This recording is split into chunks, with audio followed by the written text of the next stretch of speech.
The command deck of the Galactic Union flagship Eternal Vigilance hummed with tension as Admiral Korath studied the tactical display. His four eyes narrowed at the blinking red zone that marked the edge of known space. Beyond that point lay the Nomi system, a name that made even the bravest warriors tremble. "Status report," Korath demanded, his blue scales catching the ambient light of dozens of holographic screens. "The human delegation has arrived, Admiral," replied his first officer, a tall Venthari with silver feathers that rippled with unease. "They are requesting permission to board." Korath let out a long breath through his gill slits. The humans. Of all the species in the Galactic Union, they were the strangest. They had only been members for 50 standard cycles, barely a heartbeat in galactic terms. Yet in that short time, they had gained a reputation that made other species view them with a mixture of fascination and fear. "Send them in," Korath said. The doors slid open, and 3 humans walked onto the command deck. They were shorter than most galactic species, with their strange, smooth skin and soft bodies that held no natural armor or weapons. At their head was a female with dark hair pulled back tightly. Her eyes, only 2 of them as was typical for her kind, moved across the deck with sharp intelligence. "Admiral Korath," she said, her voice carrying the artificial resonance of a translator implant. "I am Captain Sarah Chen of the Earth Fleet vessel Defiance. We received your emergency call regarding the Nomi situation." Korath gestured toward the tactical display.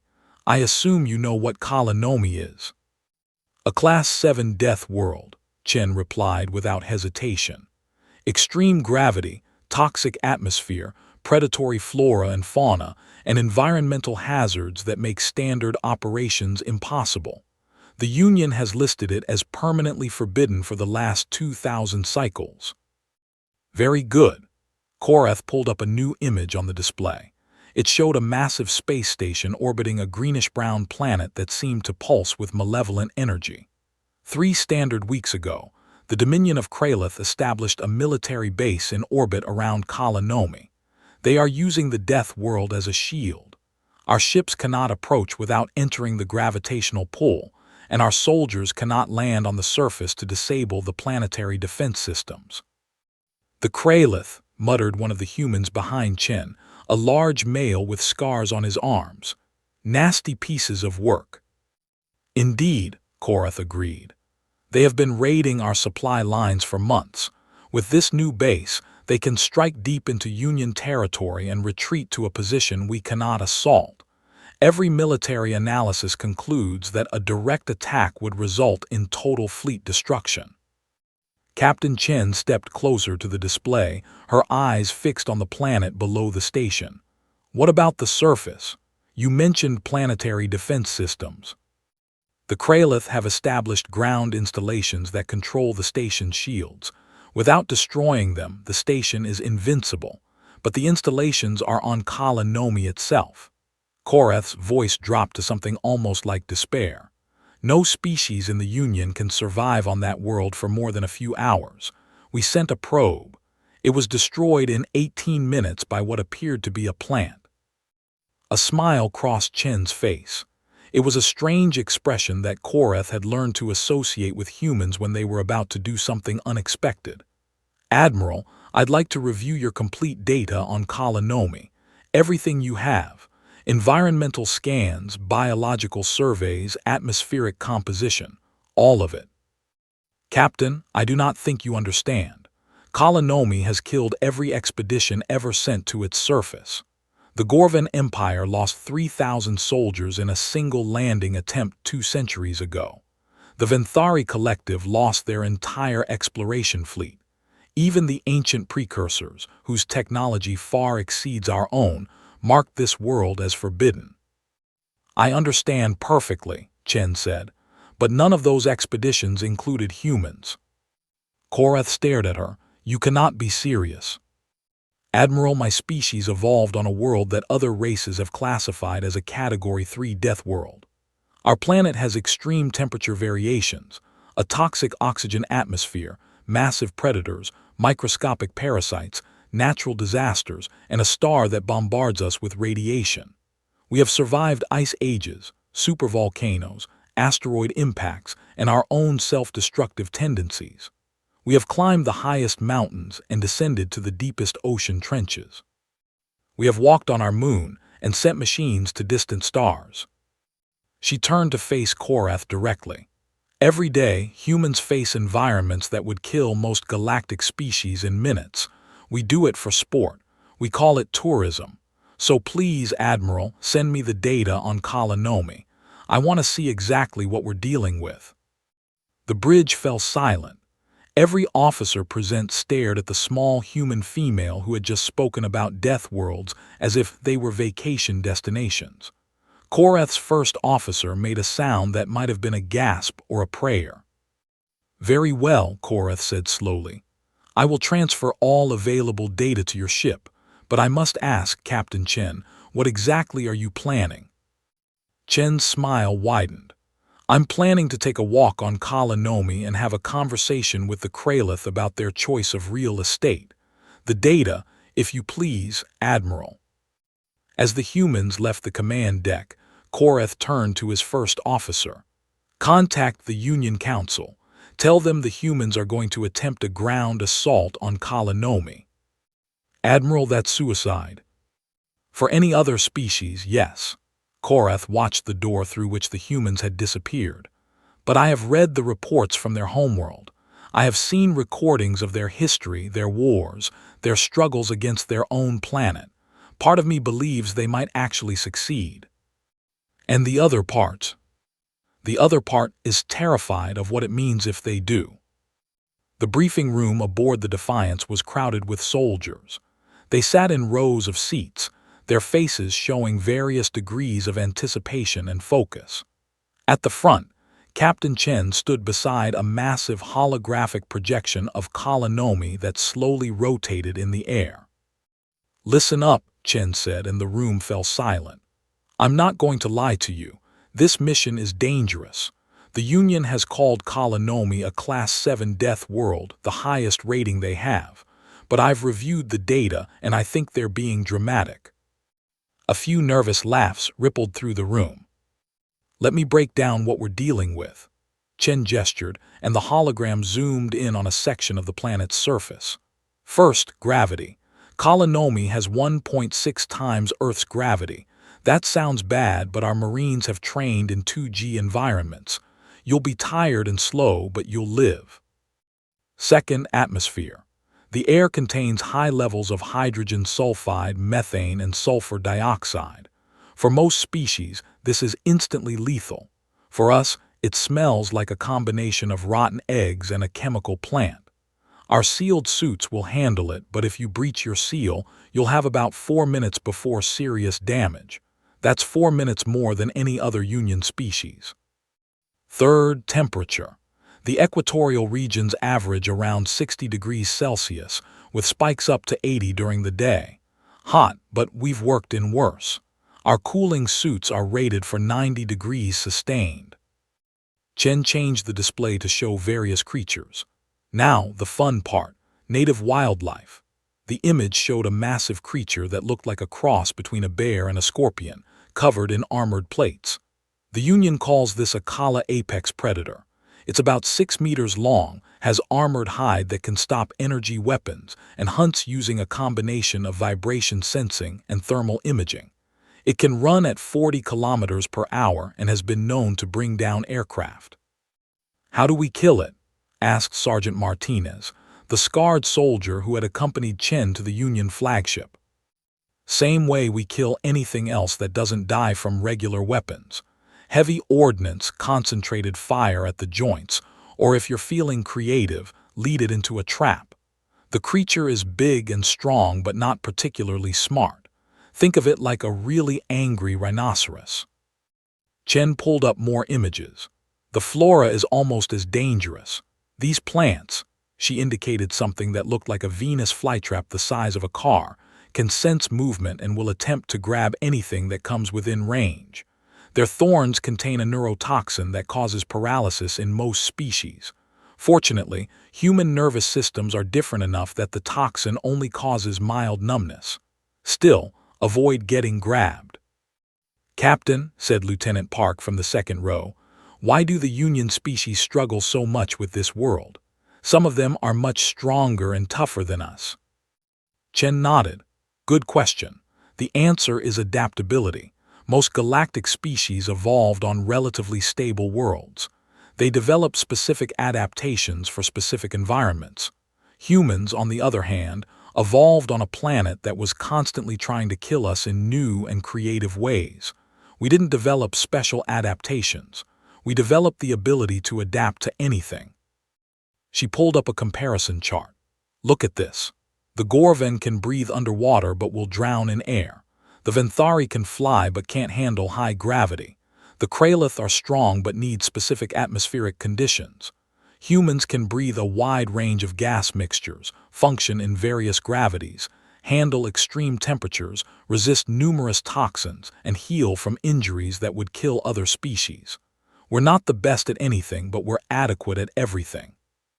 "More than adequate," Martinez muttered with a grin. "The mission is straightforward," Chen continued. "We land here, 10 kilometers from the primary defense installation. We move through this valley, avoiding the major predator territories we've identified, and reach the facility within 6 hours. We breach the perimeter, destroy the shield generators, and signal the Union fleet to begin their assault on the orbital station. Then we hold position until extraction." "What's our expected opposition at the facility?" asked Park. "Light. The Kralith assumed Nomi itself would be their defense. Their ground forces are minimal, maybe 200 soldiers.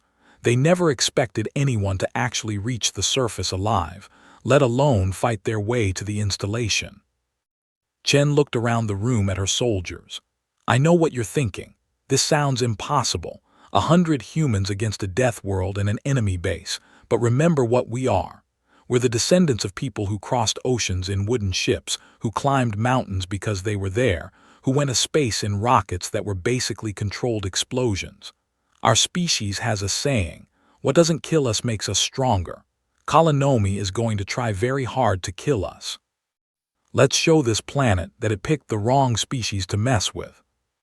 The soldiers cheered, their voices filling the briefing room with determined enthusiasm. Chen allowed herself a small smile. They would need that spirit in the hours ahead. "One more thing," she added as the noise died down. "The Union has been watching Nomi for 2,000 years and declaring it impossible. In 6 hours, we're going to prove them wrong. When we succeed, every species in the galaxy will know that humans don't just survive death worlds. We conquer them." "Dismissed, get your gear. We drop in 2 hours." As the soldiers filed out, Martinez approached Chen. "Captain, do you really think we can do this?" Chen looked at him for a long moment. "Sergeant, I've been studying the records of failed expeditions to Nomi. The Gorven Empire sent heavily armored warriors with the best equipment their civilization could produce. They lasted 4 hours. The Venthari sent their elite special forces. 2 hours.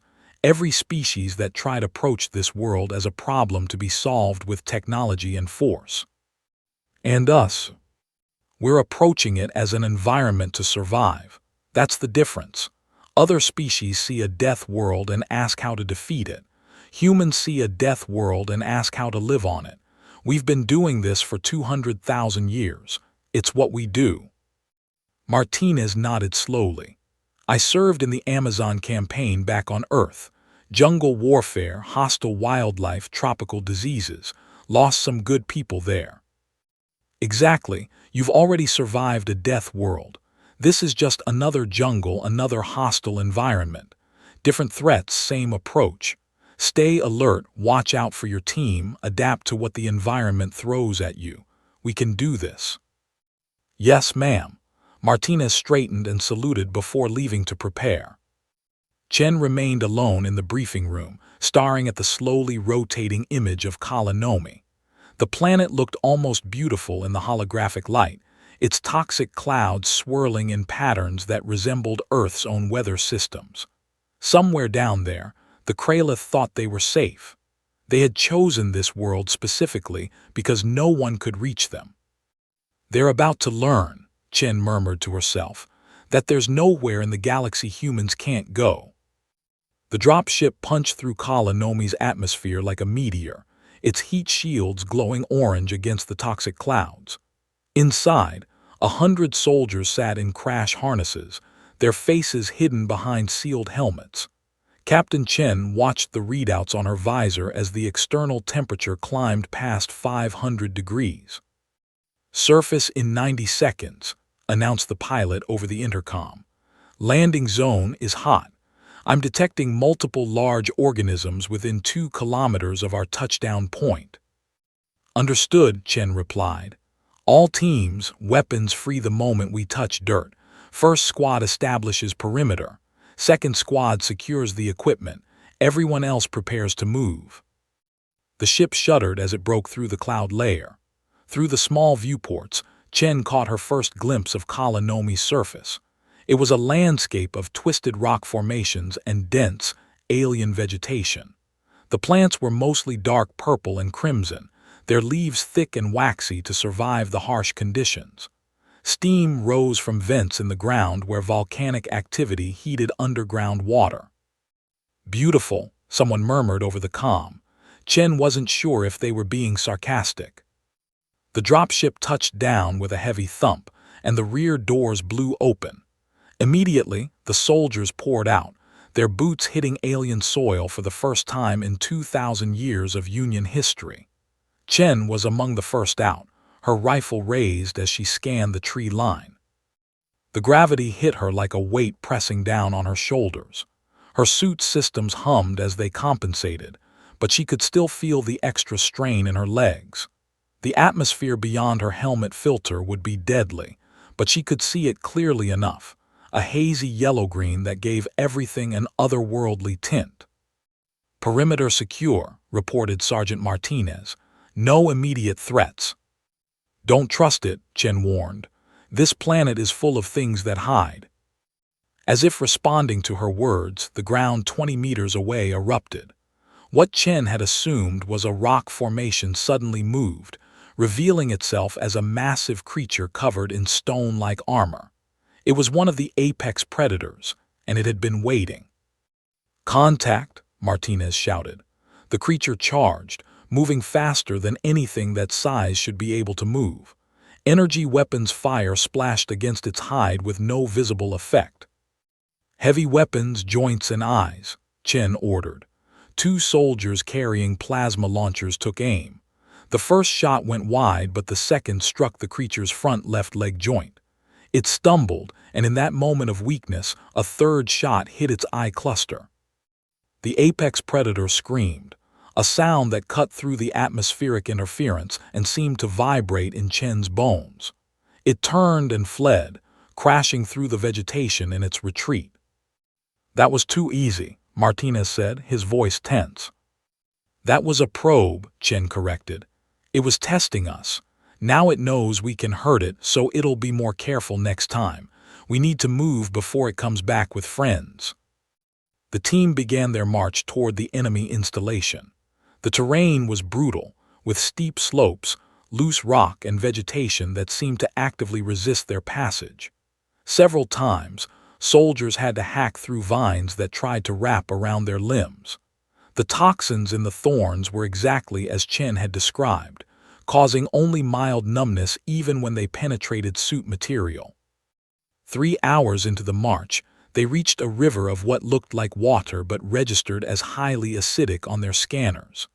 Lieutenant Park found a crossing point where fallen trees formed a natural bridge, but halfway across, one of the logs began to move. It wasn't a log at all. It was an ambush predator, something like a crocodile but covered in bark-like skin. It snapped at the nearest soldier, catching her leg in its jaws. The suit held barely, and her teammates pulled her free while others drove the creature back with concentrated fire. "Private Santos, report," Chen demanded. "Suit's compromised," Santos replied, her voice strained. "Seals broken on my right leg." "Patch it. You have 4 minutes before the atmosphere causes problems." Santos worked quickly, applying emergency sealant to the tear in her suit. The patch held and her vitals stabilized. She would have some chemical burns, but she would live. "Keep moving," Chen ordered. By the 5th hour, they had lost 2 soldiers, one to a pack of smaller predators that had overwhelmed her position before backup could arrive, and another to a plant that had sprayed him with spores that ate through his helmet seal. But 98 humans were still advancing, adapting to each new threat, learning the patterns of this hostile world. "Captain," Park said, pointing ahead, "I can see the facility." Chen raised her scope. There it was, a complex of metal buildings surrounded by a high fence. She could see Kraloth soldiers patrolling the perimeter, their purple skin and bulky forms visible even at this distance. They looked relaxed, almost bored. Why wouldn't they be? No one had ever reached this far before. "Signal the fleet," Chen said. "Tell Admiral Korath we've reached the objective. Assault begins in 30 minutes. The response came back almost immediately, tinged with disbelief. "Captain Chen, the Union fleet acknowledges. They are impressed. The Admiral says to proceed with the assault and that the fleet will be ready to engage the orbital station the moment the shields drop. Tell him we'll have those shields down in 20 minutes. Chen turned to her soldiers, their suits dirty and scarred from the journey but their spirits unbroken. "All right, people. We just walked across a death world that the galaxy thought was impossible. Now we're going to take that base and show the Kraloth what happens when you pick a fight with humans. Martinez, take first squad around the left flank. Park, second squad on the right. Everyone else, we're going straight through the front door." "What about the wildlife?" someone asked. Chen smiled inside her helmet. "Oh, I have plans for them too." The Kraloth commander was drinking a cup of heated stimulant when the first explosion shook his facility. He dropped the cup and rushed to the window, his 4 eyes widening at what he saw.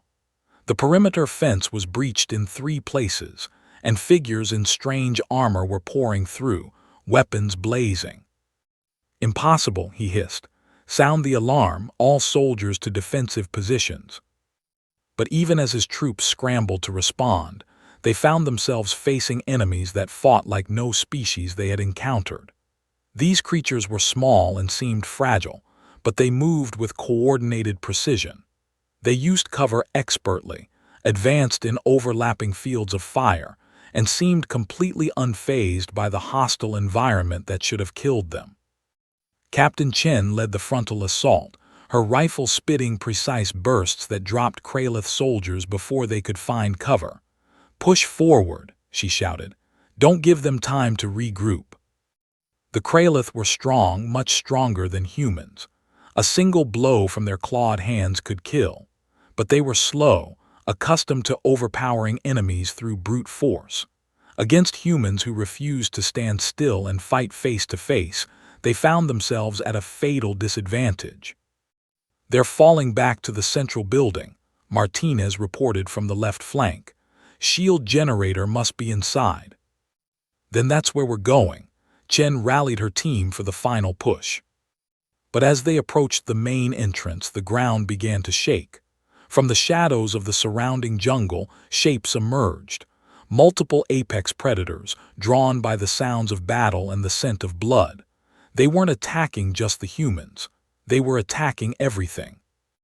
"Captain," Park said urgently, "we're about to be surrounded." Chen watched as one of the massive creatures slammed into a group of Kraloth soldiers, scattering them like toys. The alien soldiers screamed as they were torn apart by claws and teeth. Chen had expected this. She had planned for it. "All teams fall back to the building. Let the wildlife handle the Kraloth outside. We focus on the objective."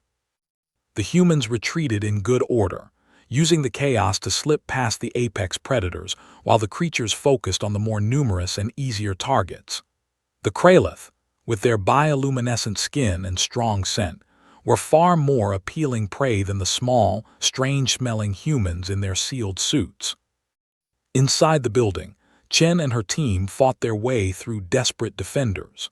The Kralith commander had gathered his remaining forces for a last stand around the shield generator, a massive piece of machinery that hummed with power. "Surrender," Chen called out. "Your base is lost. Your soldiers outside are being eaten. There's no victory for you here." The commander stepped forward, his weapon raised. "What are you? No species should have been able to reach this place. You should be dead 100 times over." "We're human," Chen replied simply, "and we don't have the decency to die when we're supposed to." The commander roared and charged. Chen sidestepped, let him pass, and shot him in the back. He fell, and his remaining soldiers threw down their weapons. "Martinez set the charges. Park, secure the prisoners. We're done here."